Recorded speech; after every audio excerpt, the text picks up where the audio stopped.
जब होश हुआ, होश कराया गया, हृदय लगा कर खूब फपक फपक करके रो रहे हैं। तो गुरु हैं, माता हैं, पिता हैं, बंधु मन भाई हैं या मित्र हैं, सूर मन देवता हैं और साईं मन स्वामी मालिक हैं। इनकी सेवा किस प्रकार?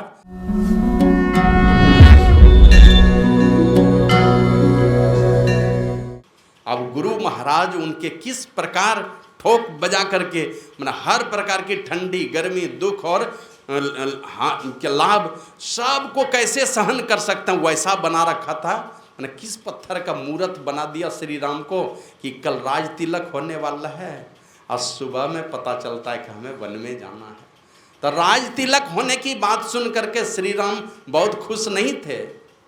भगवान श्री राम खुद ही कहे ना माता सबरी को, नवम सरल सब संचल हीना, मम भरोस ही हरस न दीना। हर्षित मत हो संसार की चीजों को पा करके। दे दिया परमात्मा ने तो परमात्मा की दुहाई दो, परमात्मन तुम बड़े कृपालु हो। और अगर नहीं भी दिया है बस यही समझो, अगर नहीं दिया है, जो चीज दिया है तुमको उसी में तुम्हारी भलाई छिपी है। परमात्मा वो चीज नहीं देंगे जो आप चाहते हैं, परमात्मा वो चीज देंगे हमको और आपको जिससे हमारा और आपका भला हो जाएगा। वो चीज देंगे, आपकी मर्जी से वो नहीं देंगे। नहीं तो बच्चे को देखते हैं, बच्चा क्या खाना चाहता है, माँ बाप वो चीज़ देता है क्या? जो चीज़ बच्चा खाना चाहेगा माँ बाप वो चीज़ नहीं देता। नहीं तो हमेशा वो उल्टे पुल्टे चीज़ खाना चाहेगा। माँ बाप तो वो देता है जिससे हमारा भला हो जाए। उसी प्रकार आप जो चीज़ चाहेंगे परमात्मा वो नहीं देंगे, परमात्मा तो वो देंगे जिससे हमारा और आपका भला हो जाए। तो राम जी ने ये सीखा था, कहा कि मम भरोस ही हरस न दीना। हृदय में हर्ष और विषाद ने, ही हरस न दीना, ना हर्ष का भाव ना विषाद का भाव। अब मम भरोस परमात्मा का भरोसा रखना। और ये खुद श्री राम ने करके दिखाया कि कल राज तिलक होने वाला है। और जैसे ही सुबह सुबह उनके सारथी जाते हैं, क्या नाम था? हाँ, कौन? सुमंत सारथी, वो बुला करके लाते हैं। जैसे कोप भवन में गए तो वहां देखा पिताजी मूर्छित अवस्था में। जब होश हुआ, होश कराया गया, हृदय लगा कर खूब फपक फपक करके रो रहे हैं। अब क्यों रो रहे हैं? राम का मिलन, राम सामने में है तो गदगद है, राम राजा बनने वाला है और राम वन को जा रहा है, इस बात का दुख हो गया है।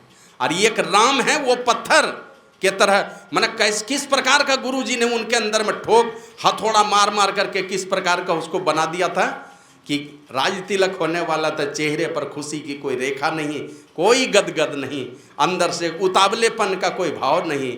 और जब वन को जाने की सूचना मिलती है तो चेहरे पर कोई उदासी भी नहीं है और गदगद है। माता जी बैठिए न बीच में, ये सब नहीं है, बढ़िया बैठ जाना चाहिए। जो प्रसाद देना है या प्रणाम करना है बीच में, कई बार हमने कहा कि जब लोग बैठे रहते हैं बीच में घुसने से आप हमको वो दृष्टि नहीं है। कौन देवी देवता संत पुरुष कहाँ आकर के बैठे हैं, आपको तो वो आंखें हैं नहीं, हमें भी नहीं है। तो इसलिए बीच में नहीं आना चाहिए। जहाँ भी मौका लगे पीछे में ही बैठ लीजिए, बाद में प्रणाम कीजिए, प्रसाद चढ़ाइए। श्री सद्गुरु महाराज की जय। तो इस प्रकार गुरु के पास जाकर के वही कहे थे, दुर्वासा ऋषि कहते वो तो गुरुकुल चला जाएगा, कठिन जीवन होगा, वहाँ पर रूखे सूखे भोजन मिलेंगे, हिंसक जानवरों से पाला पड़ेगा। और गुरु माता वो रूखा सूखा ही भोजन देगी, कभी मनोनुकूल भोजन नहीं मिलेगा। जबकि राजा का बेटा है, बढ़िया भोजन मिलना चाहिए, वो सब उपलब्ध नहीं होगा। और को सोने का पलंग और राजसी वातावरण वो कुछ भी नहीं मिलने वाला। फिर कहा और वहाँ से जब लौटेगा गुरुकुल से तो तुम बेटा का ब्याह नहीं कर सकोगे, वो अपने ब्याह करके चलाएगा। ये शौक रह जाएगा कि तुम ब्याह नहीं कर सकोगे। ये तो भगवान श्री राम ने उस मर्यादा का निर्वहन किया। गुरु जी कहे कि तुम सीता क्या कहते, सीता स्वयंवर में धनुष भंग किए हो और उसने बरमाला डाल दिया तुम्हारे गले में, तुम ब्याह कर लो। बोला गुरुदेव मैं ब्याह तो नहीं कर सकता। कहा क्यों? कहा मेरे पिताजी ने, मैंने पिताजी से नहीं पूछा। कहा तो तुम्हारे पिताजी 3 ब्याह किए हैं, तो अभी एक कर लो, बाद में एक और कर लेना। पिताजी के कहने पर, तुम्हारे पिताजी खुद ही किए हैं तो तुम अभी कर लो मेरे कहने पर, और एक पिताजी के कहने पर फिर कर लेना। तो बोले कि नहीं, सीता के मस्तक पर हाथ रख करके उन्होंने वचन दिया है, अगर गुरुदेव हमारे कह रहे हैं तो मैं तुमको वचन देता हूँ कि तुम मेरे जीवन की पहली और अंतिम नारी होगी, जो मेरी अर्धांगिनी होगी, बस पहली और अंतिम, तुम्हारे अलावा मेरे स्वप्न में भी कोई नहीं आ सकता। ये वचन दिया था उनको। और यही कारण है कि लक्ष्मण जी उनको मानते भी थे कि हमारा खानदान बदनाम रहा है, पिछली जो पीढ़ी है कई ब्याह किए हैं, और लक्ष्मण को यही लगता था कहाँ क्यों करते हैं ये, एक ब्याह, दो ब्याह, तीन ब्याह क्यों कर लेते हैं, इसलिए दुखी रहते थे और पिताजी का सम्मान भी नहीं करते थे। तो राम जी ने वैसा नहीं किया और एक धर्म की, एक मर्यादा का उन्होंने मर्यादा स्थापित कर दी, इसलिए मर्यादा पुरुषोत्तम भी कहलाए वो। हर डेग डेग पर संसार के लोगों ने उनकी परीक्षा ली। उस समय भी गुरु जी कह रहे हैं कर लो, तो ये कहते हैं पिताजी से पूछा नहीं। अब संदेशा भेजा गया पिताजी के पास, तब पिताजी भी ऐसे थे, देख लिया कि जब हमारे खानदान जो हमारे बेटे के गुरुदेव हैं वो ही कह रहे हैं, बस वही काम करना है जो वो कह रहे हैं। तो एक बेटा नहीं, चारों बेटा का बारात लेकर के उसी घर पर चले गए। एक ही घर की चारों बेटी और एक ही घर का चारों बेटा लेकर के गए यहाँ से। और मैंने क्या कहते हैं, बहुत पवित्र ढंग से पानी ग्रहण समारोह हुआ है, वहाँ से लेकर के आए। तो वही कहा कि वो ब्याह करके ही आएगा, तुम ब्याह नहीं कर सकोगे। पिताजी को अपमानित नहीं होने दिया कभी, कि जिस पिता ने मुझे पाला है, भले ही गुरु महाराज हमें यहाँ लेकर के आए हैं, लेकिन जिस पिता ने पाला उनका मैं अपमान कर दूँ, ये मुझसे नहीं होगा। तो ऐसी परिस्थिति बनाई उन्होंने। और उनको ये भी लग रहा था ना कि जिस सीता से मैं ब्याह करने जा रहा हूँ, मेरी जात बिरादरी का भी तो नहीं है, राम जी के जाति का भी तो नहीं है, वो तो धरती से निकली है, सोने के कलश से निकली है, और वो भी ऋषि मुनि का खून है उसमें। और वो ऋषि मुनि किस जाति में पैदा हुए थे पता नहीं, वो तो ऋषि मुनि के खून की अंश से बनी हुई वो बेटी है, उससे मैं ब्याह करने जा रहा हूँ। पिताजी का भी कहीं अपमान नहीं हो जाए, तो ऐसी परिस्थिति उन्होंने बनाई कि संदेशा भेजा गया, वहाँ से उनके पिता आए हैं, बारात लेकर के आए, चारों बेटे का बारात लेकर के, तब उनका ब्याह हुआ है। और आप लोग जानते हैं, परीक्षा तो ली लोगों ने कि गुरुजी के कहने पर गए हैं लाचारी में ब्याह करने, लेकिन उस परीक्षा में पास हुए कि नहीं हुए? उस परीक्षा में भी पास, कोई उनके ऊपर कलंक लगाने वाला नहीं है। सारी दुनिया, हर मेरी बहन, हमारी बेटी अगर कोई सीता जैसी हो तो निश्चित रूप से राम जैसा ही पति चाहता है, और कोई राम जैसा मेरा भाई है सीता जैसे ही पत्नी चाहता है। जबकि दोनों दो जाति के लोग थे, एक जाति में तो पैदा भी नहीं होते। तो दुनिया के लोगों ने जांचने की कोशिश की, उस परीक्षा में भी पास कर गए, और दोनों ने इस प्रकार जी करके दुनिया वालों को दिखा कि सारे लोग उन्हीं का अनुकरण करते। अभी कोई मुसलमान खानदान का भी कोई बेटा, दो पति पत्नी, बेटा बहू, मुसलमान खानदान का भी कोई पार जा रहा है, और दोनों एकदम प्रेम भाव में गप सप करते हुए जा रहा है, तो कोई देखेगा उसको तो कोई नहीं कहेगा कि ये लैला मजनू की जोड़ी है। उन दोनों को जैसे देखेगा कि एकदम लगता है एकदम राम और सीता की जोड़ी है ये, और किसी का उदाहरण नहीं देगा, राम और सीता का ही उदाहरण देगा। अगर देख लेगा कि दोनों पति पत्नी में बहुत प्रेम है, बहुत मना आदर भाव है एक दूसरे के प्रति, तो राम और सीता से ही उसकी तुलना करते हैं। ऐसा जी करके दिखाया। फिर दुर्वासा मुनि कहते हैं, ए राजन, वो जब ब्याह करके यहाँ आएगा ना, यहाँ पर, तो सीता जब माँ बनेगी तो राम बहुत दूर होगा उससे, सीता का बिछोह हो जाएगा, सीता दूर चली जाएगी, वन में चली जाएगी, और जिस समय वो माँ बनेगी उस समय राम सामने नहीं होगा, राम से बहुत दूर होगी सीता। और वही हुआ। लेकिन आप लोग जानते हैं, दूर रह करके भी कभी राम को अपमानित नहीं होने दिया है देवी सीता ने, कभी नहीं। जब जब लव और कुश राम के विरुद्ध कुछ बात उठाता था, कभी भी देवी सीता ने वो ऐसा करने नहीं दिया, उनको कभी भी राम को अपमानित नहीं होने दिया। श्री सद्गुरु महाराज की जय। उस जगह भी संसार के लोगों ने परीक्षा ली है, फिर वहाँ भी पास कहा कि देवी सीता वन में जाएगी, माँ बनेगी तो राम से दूर होकर के माँ बनेगी, और तो और एक दिन ऐसा भी होगा कि राम से बिछोह हो जाएगा श्री राम का, देवी सीता चली जाएगी, राम रह जाएगा इसी संसार में, और तो और राम के जाने के बाद राम का वंश भी समाप्त हो जाएगा। ये दुर्वासा मुनि ने कहा था। अरे आपने देख लिया हर जगह पग पग पर डेग डेग पर संसार के लोगों ने परीक्षा ली, लेकिन हर परीक्षा में श्री राम पास हुए और ऐसी मर्यादा का निर्वहन किया। बेटा बना, सारे लोग, दुनिया के सारे लोग राम जैसा ही बेटा चाहता है। बड़ा भाई अगर कोई चाहता है मेरा बड़ा भाई किस प्रकार का हो, किस प्रकार का बड़ा भाई हो, तो सब लोग जानते हैं बड़ा भाई जब भी हो तो श्री राम जैसा हो, इस प्रकार का। और तो और आप लोग जानते हैं ना, जब राम जी वन को गए तो उनके साथ में देवी सीता गई। वो 3 बहन, वो भी कह सकती थी, तीनों बहन में उर्मिला तो थी पहले, लक्ष्मण जी जा रहे हैं, वो भी जा सकती थी मैं भी अपने पति के साथ जाऊंगी, मैं ब्याह करके लाई गई हूँ लक्ष्मण के साथ, मैं इस अयोध्या में यही घर की जुगवारी करने के लिए आई हूँ, वो भी जा सकती थी। लेकिन ऐसा नहीं किया उर्मिला ने।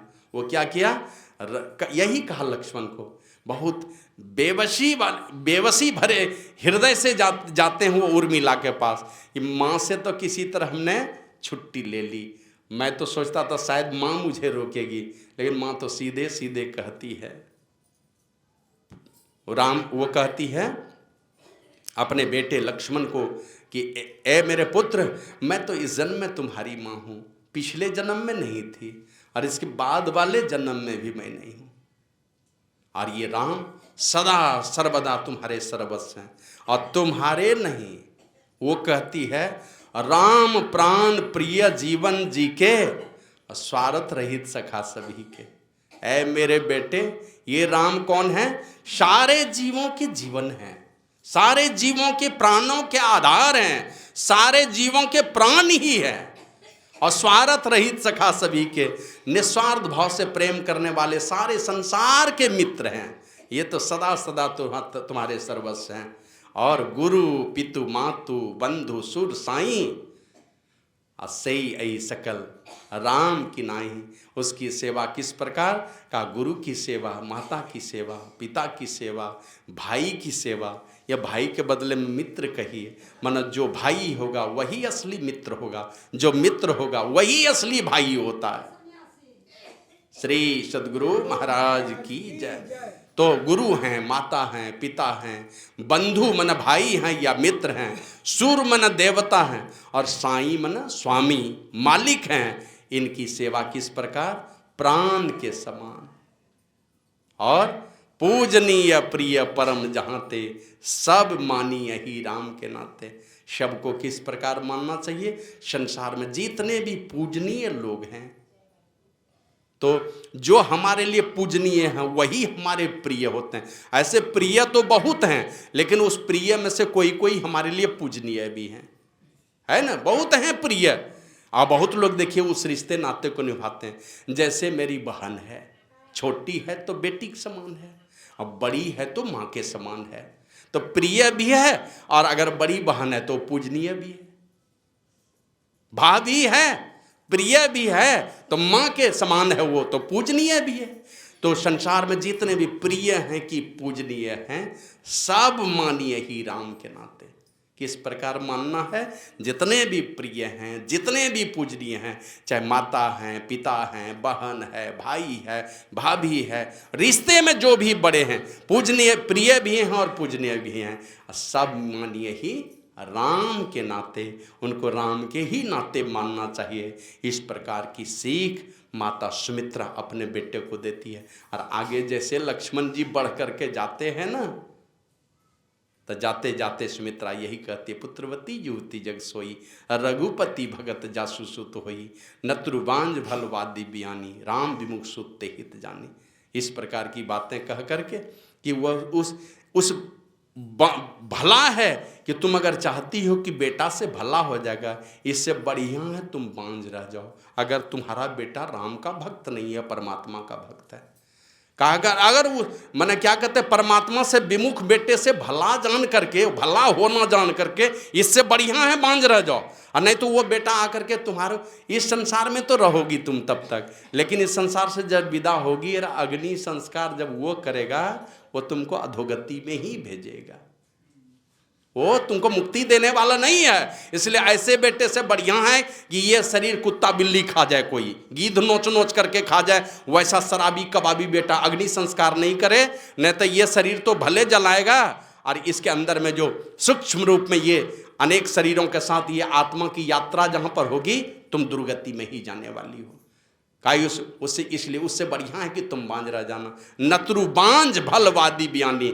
और कहा कि अगर तुमको लगता है कि राम विमुख बेटा ही मैं जन्म दूंगी तो समझ लो तुम बियाई हो, मन तुम जानवर हो, जानवर हो। इस तरह की बातें माता सुमित्रा ने दुनिया की सारी माताओं के लिए बड़ी कड़वी बात कही है। और अंतिम में जब वो लक्ष्मण जी जाते हैं उर्मिला के पास, तो उर्मिला यही समझा करके कहती है कि जाइए, आप लौटिए यहाँ से, मत आइए, आप जाइए भैया के साथ, मेरी आसक्ति में आपको नहीं रहना है। मेरी आसक्ति में रहेंगे तो आप भैया भाभी की वो सेवा नहीं कर सकेंगे जो सेवा होनी चाहिए। और यही कहा कि जाइए, मैं 14 वर्षों तक इंतजार करती रहूंगी और आप वहाँ भैया भाभी की सेवा कीजिएगा, मैं यहाँ अपने सास ससुर की सेवा करके वही पुण्य अर्जित करूंगी। तो इस प्रकार की बातें सुमित्रा के बेटे श्री लक्ष्मण जी को उनकी पत्नी उर्मिला ने कही। तो कभी भी देवी सीता भी गई, लेकिन किसी तीनों बहन में से किसी ने उनका विरोध नहीं किया, किसी ने नहीं किया। और चारों बहन लगता ही नहीं था कि चारों अलग अलग पति के पत्नी हो, एकदम लगता था एकदम अपनी सहोदर बहन हो। उस प्रकार का व्यवहार एक घर में, जबकि सब एक दूसरे का क्या कहते हैं, गोतनी है सब, लेकिन चारों ने इस प्रकार का परिचय दिया जैसे लगता ही नहीं था कि एक परिवार की गोतनी है, सहोदर बहन। इस प्रकार का व्यवहार एक घर में रह करके किया। और चाहे जितनी भी चाल चली थी मंथरा ने, उसकी एक भी चाल उन्होंने चलनी नहीं दी।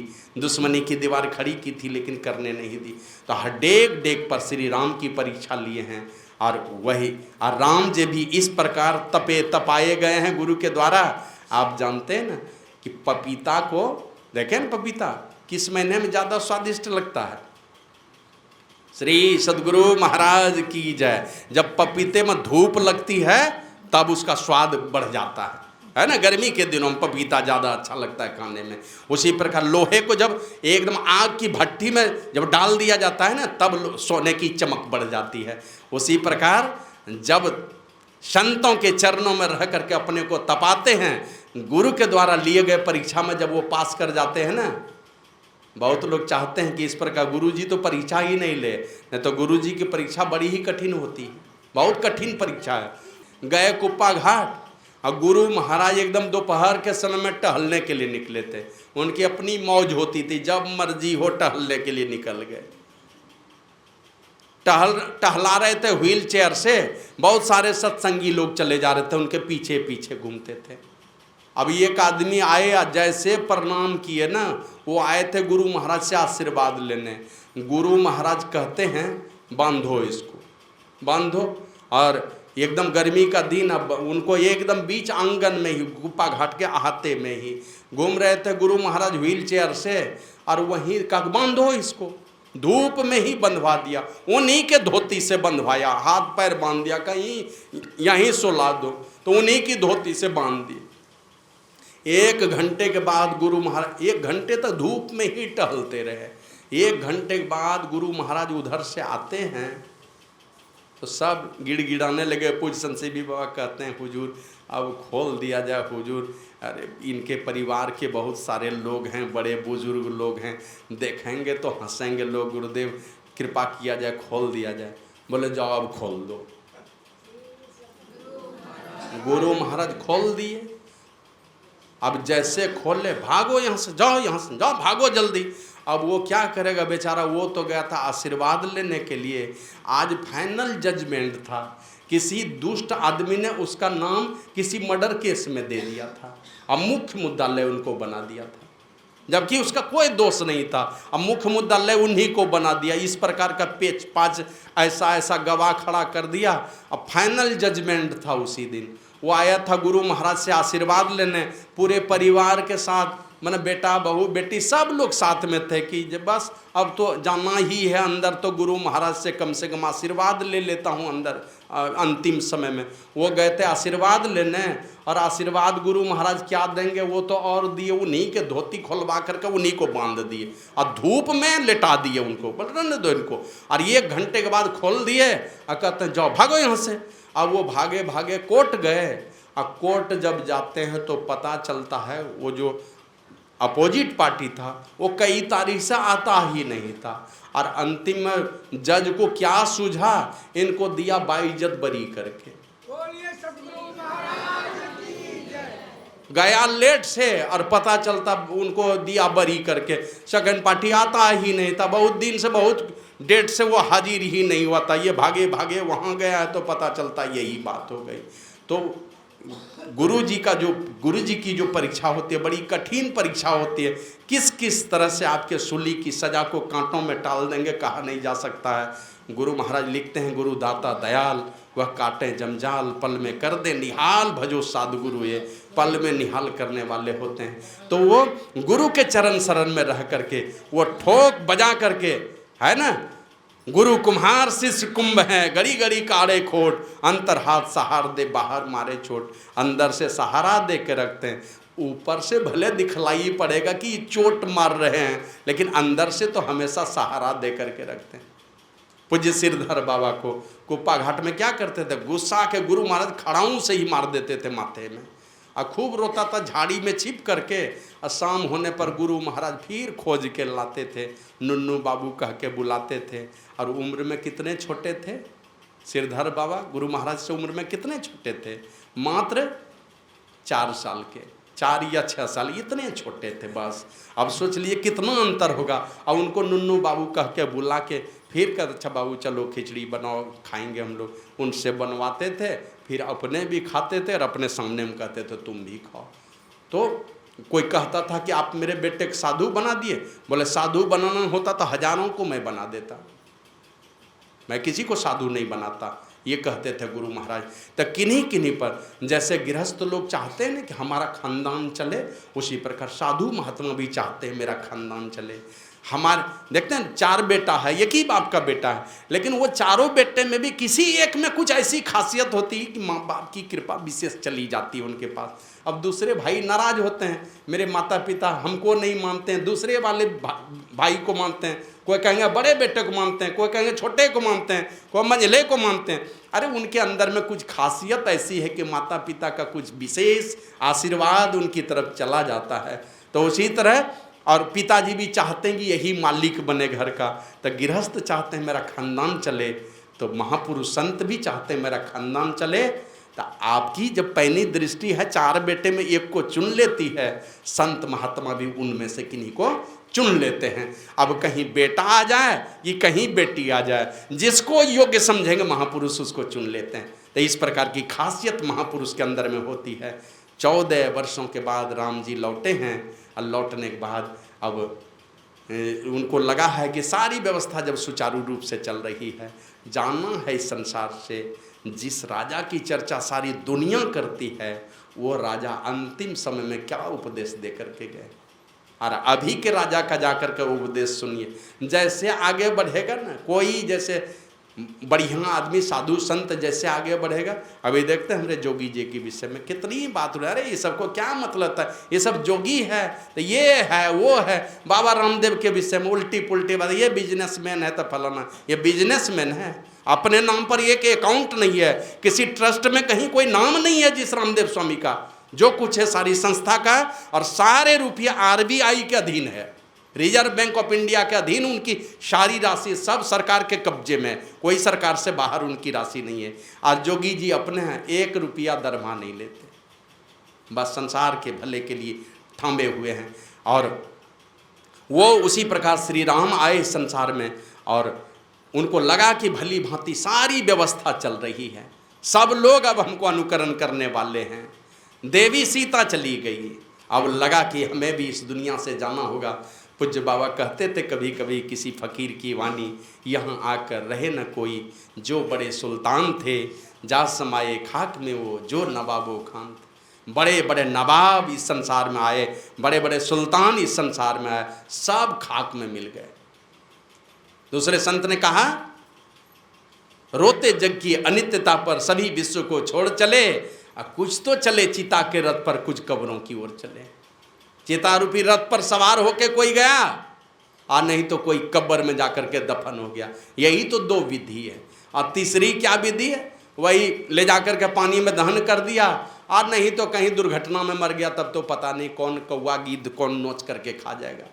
अनाथ अवस्था में कहीं मर गए, तब तो हम लोग नगर पालिका में देखे हैं, पोस्टमार्टम कर लेगा, सिलाई भी नहीं करेगा, और ले जाकर कोई कझिया पुल के किनारे में बस रख दिया बालू के ऊपर, अब 25-50 कुदाल उस पर मिट्टी डाल दिया, कुत्ते नोच नोच करके खा जाते।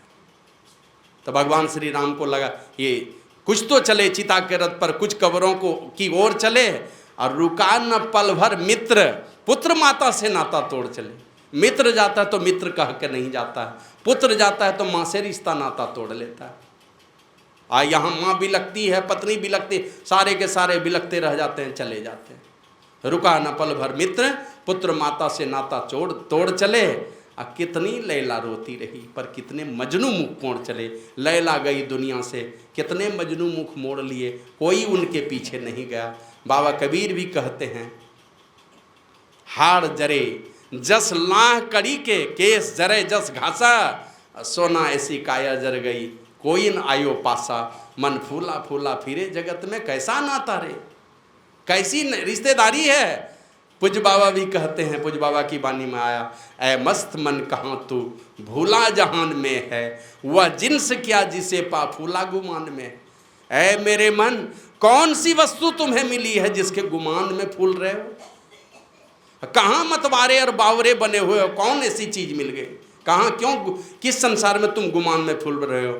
सारा समा है फानी, यही जिस्म की कहानी है, चंद जिंदगानी जो सरे आम में है। थोड़े दिनों की जिंदगानी है, सारा समा मन सारा नजारा फानी, नासवान है, सब सारे नजारे का नासवान होगा। ये घर द्वार, ये चकाचौंध, सब एक न एक दिन मिट्टी में मिल जाना है। और यही जिस्म की कहानी, इस जिस्म की भी वही कहानी है, इस शरीर का भी एक न एक दिन नाश हो जाना। बचपना से धीरे धीरे बढ़ते गए, धीरे धीरे और खूबसूरत हुए, जवान हुए, खूब मोछ पर ताव दिए, आगे बढ़े, और धीरे धीरे देखिएगा सब दांत टूटने लगा, बाल सारे पक गए, अब चले बुढ़ापे की ओर बढ़े। अब उधर कदम, अब लौट करके उलट करके झांक करके देखिए, वो जवानी लौटने वाली नहीं है, वो बचपना लौटने वाला नहीं है, और तो और ये बुढ़ापा अब आपको छोड़ के जाने वाला नहीं है। ये आपको लेकर के ही मिट्टी में मिला के ही अंतिम में दम मारेगा। ये बुढ़ापा ही अंतिम में साथ देगा। ये बुढ़ापा मिट्टी में मिला लेगा, फिर आपको अकेला छोड़ देगा, जल जाइएगा। कहते जिन पुत्रन को बहुविधि पाल्यो, देवी देव मनइये, ते ही ले बांस दियो खोपड़ी में शीश फाड़ी बिखरइये। सूरदास जी महाराज क्या कहते हैं, घर के कहत सवेरे काढ़ो, भूत होए घर खाइए, और आजाहू मूढ़ करो सत्संगत संतन में कछु पहिया। घर के लोग कहेंगे जल्दी से निकाल दो, नहीं तो भूत बन करके घर में रहेगा। ये दुर्दशा सबके जीवन में आने वाली है। आ रहा है दिन, पूर्वे जी की दीदी जी चली गई, हम लोग यहीं रहेंगे का? यही है दुनिया का सबसे बड़ा आश्चर्य। बस इस प्रकार मैंने संसार के विषयों के दलदल में इस प्रकार हम लोगों ने डुबा लिया, एकदम लगता है किसी संसार में रहना है हमको। ये घर द्वार देखते हैं। एक बूढ़े आदमी आए एक दिन, कहा कि बाबा, 90 बरस का बूढ़ा आदमी कहता, बाबा हमरा गांव बनाना तैयार कर लो छो, हमू खड़ा हो लो छो, एकदम थर थर कर रहा है शरीर। और 90 बरस की उम्र में कहता हमू खड़ा हो लो छो सरपंच में, मुखिया में। 90 बरस की उम्र में मुखिया और सरपंच में, मैंने अपने खड़ा नहीं हो पा रहा, उनको खड़ा कर दिया मुखिया में ले जा करके। तो ये दुर्दशा सबके जीवन में आने वाली है। और यही कहा था यक्ष युधिष्ठिर वार्ता में, ये क्या कहते हैं, युधिष्ठिर महाराज से यक्ष ने पूछा था, बगुले का वेश बना के पेड़ पर था ना, कहा कि तुम मेरे प्रश्नों का जवाब दो, तुम मेरे सारे प्रश्नों का जवाब दो, तब तुम पानी पियो इस पोखर का, और नहीं जबरदस्ती करोगे तो तुम्हारे भाई की जो दशा हुई वही भाई तुम्हारे दशा की होगी। और सही सही मेरे प्रश्नों का जवाब दे दिया, तब मैं भी बगुला के वेश में पड़ा हूं ना, मेरी भी मुक्ति हो जाएगी। मैं यक्ष हूं, यक्ष, मैं बगुले के शरीर में पड़ा हूं, मैं भी मुक्त हो जाऊंगा अगर तुम सही सही जवाब दोगे तो बहुत सारे प्रश्न किए, उसमें एक प्रश्न यही था, किम आश्चर्य, आश्चर्य क्या है? तो यही कहते युधिष्ठिर ने, महाराज जीव नित्य मर मर कर जम का घर भरते चले जा रहे हैं, और शेष लोग रोज मर रहे हैं। जाइए अब मणिकर्णिका घाट पर अभी लाश जलते हुए देखिएगा, वहाँ काशी में, पहले हरिश्चंद्र घाट में जलता था, अभी क्या कहते हैं, हरिश्चंद्र घाट में अब नहीं जलता, गंगा जी वहाँ तक पहुँचती नहीं, अब मणिकर्णिका घाट में दिन रात लाश जलती रहती है। आप तारापीठ जाइए, दिन रात वहाँ महाकालेश्वर भगवान को माने खत्म नहीं होगा, एक लाश तो हमेशा वहाँ पड़ा रहेगा, हमेशा यही स्थिति रहती है। तो कहा कि रोज जीव मर मर कर जम का घर भर रहे हैं, लेकिन शेष जो लोग हैं, मैं अपने तरफ से जोड़ के भी बोलता हूँ, इतना पूड़ी जलेबी खाता है सब भूल जाता है। हमने देखा यहाँ पर, हम अपने गांव में कई एक लोगों को जलाने के लिए ले गया और उस लाश के ऊपर जो क्या कहते हैं चचरी फगदोल जो सजाता है, उसमें सेब नारंगी केला जलेबी क्या क्या टांग देता है लोग, पता नहीं किसके लिए टांगता है। अब हमारी भावना यही है कि मृतात्मा उससे संतुष्ट होता हो, यही सोच के लोग टांग देते होंगे। हमने देखा कि एक एक ऐसा आदमी है कि उसको डर भी नहीं लगता है, वो भी जलेबी नोच नोच करके केला से वो भी खा जाता है। और इतना पूरी जलेबी कच्चे पक्के हमने देखा, हाथ थर थर थर थर। मैं अपनी माँ का अग्नि संस्कार करने गया था, हाथ एकदम थर थर थर थर कर रहा है, और 1-1.5 किलो जलेबी खाया वो, एकदम कच्ची कच्ची मोटी मोटी जलेबी, और पैसा देने वाला तो कोई दूसरा आदमी है। माने इस प्रकार की स्थिति है का जीव नित्य मर मर कर जम का घर भर रहे हैं, लेकिन शेष लोग ऐसे ही जीवन गुजारते हैं जैसे लगता है उसको इसी संसार में रहना। दादाजी मर के गए, दादी मर करके गई, हम लोगों ने देखा है उस मरते हुए नज़ारे को, उसके बाद भी मन में वैराग्य नहीं पैदा होता। भगवान बुद्ध के विषय में उनके पिताजी ने कहा था, उनके सारथी को, छंदक को, इसको कभी भी दर्द के विषय में, कष्ट क्या होता नहीं बताना, इनको कभी बूढ़े आदमी को नहीं दिखाना, कभी मरे हुए आदमी को नहीं दिखाना, कभी मुरझाए हुए फूल को नहीं दिखाना। लेकिन संजोग ऐसा हुआ कि एक दिन दर्द से करा रहा था, चिल्ला रहा था, तो पूछता ये कौन है? बोला आपके पिताजी ने तो मना किया है, लेकिन लाचारी में मुझे तो सत्य बात बोलनी पड़ेगी। कहा ये इसके पेट में दर्द है। बोला पेट में दर्द भी होता है? हाँ, रोगी कोई भी हो जाएगा। एक आदमी को देखा, बूढ़ा, झुके हुए कमर हैं, टेढ़ी कमर है, चेहरे पर झुर्रियां हैं। कहा ये कौन है? कहा ये बूढ़े आदमी है। अरे आदमी बूढ़ा भी होता है? बोला हाँ महाराज, बूढ़ा भी होता। एक आदमी को मरा हुआ राम नाम सत्य करता हुआ देख लिया। कहा ये कौन है? उनके पिताजी समझा दिए थे कि नहीं बताना इनको, मरे हुए आदमी के विषय में तो भूल से नहीं बताना। नहीं तो ज्योतिषी ने बचपन में ही कहा था, या तो ये महात्मा बनेगा, या तो ये चक्रवर्ती सम्राट बनेगा, और नहीं तो कहीं ऐसी चूक हो गई तो महात्मा बन जाएगा। तो पिताजी को लगा डर कि एक लौता बेटा कहीं बाबा जी नहीं बन जाए, तो इसलिए छंदक को समझा दिया था। लेकिन करेगा क्या? छंदक ने कहा कि मुझे सत्य बात तो बोलनी पड़ेगी, और बोला ये आदमी मर गया है। कहा आदमी मरता भी है? बोला हाँ तुम भी मर जाओगे एक नहीं दिन। बस यही घटना ने, ऐसे पिताजी तो 6 आलीशान मकान बना दिए थे, और इस धरती पर की सबसे खूबसूरत, जिसको विश्व सुंदरी कहते, यशोधरा से ब्याह कर दिया था, एक संतान भी हुआ, और 6 आलीशान मकान किस प्रकार का बनाए थे? सब मकान में अलग अलग ऋतु की व्यवस्था। जैसे 6 साल में हमारे यहाँ कितनी ऋतुएं हैं? 6, 2-2 महीने का मानते हैं कि 6 ऋतु अलग अलग बिल्डिंग में जाइए, अलग अलग ऋतु का आनंद मिलेगा। वर्षा का आनंद लेना तो इस बिल्डिंग में जाइए, शरद का लेना तो इसमें जाइए, ग्रीष्म का लेना तो इसमें जाइए, बसंत का लेना तो उसमें जाइए, हेमंत का लेना तो इसमें जाइए। अलग अलग ऋतु का आनंद लेने के लिए अलग अलग आलीशान मकान बना दिए थे। लेकिन एक ऐसी घटना घटी, देख लिया मरे हुए आदमी को उसी रात को। आप लोग जानते हैं पुत्र के होने पर एकदम क्या कहते हैं लोग, सत्संग भजन कुछ भी कराते हैं, लेकिन बड़े लोगों के घर में तो आप लोग जानते हैं वो क्या करेगा, कौन समझाने वाला है।